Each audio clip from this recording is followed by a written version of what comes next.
യഥാർത്ഥത്തിൽ ഈ കേസ് എന്താണ്? വാളയാർ കേസ് എന്താണ്? 2 പെൺകുട്ടികൾ ക്രൂരമായി പീഡിപ്പിക്കപ്പെട്ട് റേപ്പ് ചെയ്യപ്പെട്ട് കൊല്ലപ്പെട്ടിരിക്കുന്നു. അതിനെ ലോക്കൽ പോലീസ് ആത്മഹത്യയാണെന്ന് പറഞ്ഞത്. ആത്മഹത്യയാവാൻ ഒരു സാധ്യതയുമില്ല എന്ന് പോസ്റ്റ്മോർട്ടം ചെയ്ത സർജൻ എഴുതി വെച്ചിരിക്കുകയാണ് പോസ്റ്റ്മോർട്ടം റിപ്പോർട്ടിൽ.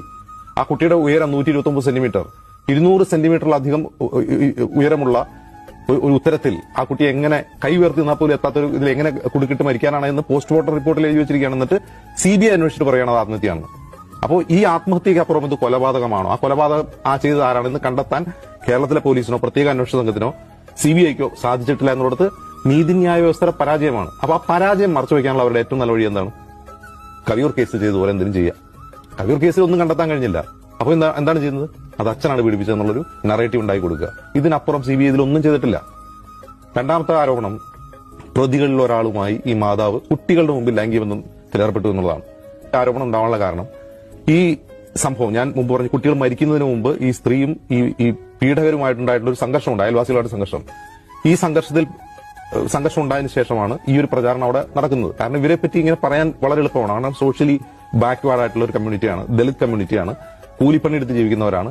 അപ്പോൾ അവരുടെ മോറൽ സൈഡിനെ പറ്റി മോശമായി പറയുക, അവർ മദ്യപിക്കുന്നവരാണ്, ഒറ്റ മുറിയുള്ള ഷെഡിലാണ് ഇവർ ജീവിച്ചുകൊണ്ടിരിക്കുന്നത്, കുട്ടികളുടെ മുമ്പിൽ അങ്ങനെ ചെയ്തു എന്നൊക്കെ പറഞ്ഞാൽ ആളുകൾ വിശ്വസിക്കും. കാരണം നാട്ടുകാരുടെ പരദൂഷണവും ഭീഷണിയും ഒരു അന്വേഷണ റിപ്പോർട്ടിൽ, കോടതിക്ക് കൊടുക്കുന്ന അന്വേഷണ റിപ്പോർട്ടിൽ എഴുതി വെക്കുക മാത്രമാണ് CBI ചെയ്തത്. ഇതിനെന്ത് തെളിവാണ് അവർ കോടതിയിൽ ഹാജരാക്കാൻ കഴിയും? കവിയൂർ കേസിൽ കോടതി നിരന്തരം ചോദിച്ചപ്പോൾ 14 വർഷത്തിന് ശേഷം CBI മലക്കം പറഞ്ഞെങ്കിൽ ഞാൻ ഉറപ്പായും വിശ്വസിക്കുന്നു വാളയാർ കേസിലും CBIക്ക് അത് തിരുത്തേണ്ടി വരും. രണ്ടാമത്തെ കാര്യം, ഒരു പൊതുസമൂഹം എന്ന നിലയിൽ ഈ വാളയാർ കേസിനോട് മലയാളികൾ സ്വീകരിക്കുന്ന സമീപനമുണ്ട്. ഈ വാർത്ത വന്നതിന് ശേഷം നമ്മൾ സോഷ്യൽ മീഡിയ തുറന്നു നോക്കിയാൽ അറിയാം, ഈ സ്ത്രീയുടെ ഫോട്ടോ വെച്ചിട്ട് അധിക്ഷേപവർഷമാണ്.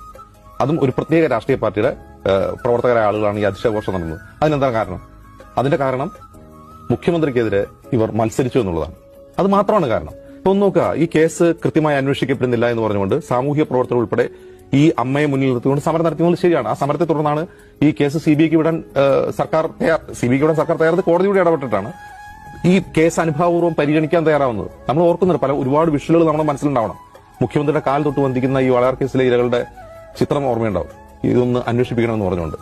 മറ്റൊന്ന്, മന്ത്രി AK ബാലൻ ഈ കുടുംബത്തിനെതിരെ മോശം പരാമർശം ഉണ്ടായപ്പോൾ AK ബാലന്റെ വീട്ടിലേക്ക് മാർച്ച് എടുത്ത് ഓർക്കുന്നുണ്ടാവും. ഇനി ഞാൻ വേറൊരു കാര്യം കൂടി പറയാം. മീഡിയ വൺ ബ്രേക്ക് ചെയ്തൊരു വാർത്തയുണ്ട്.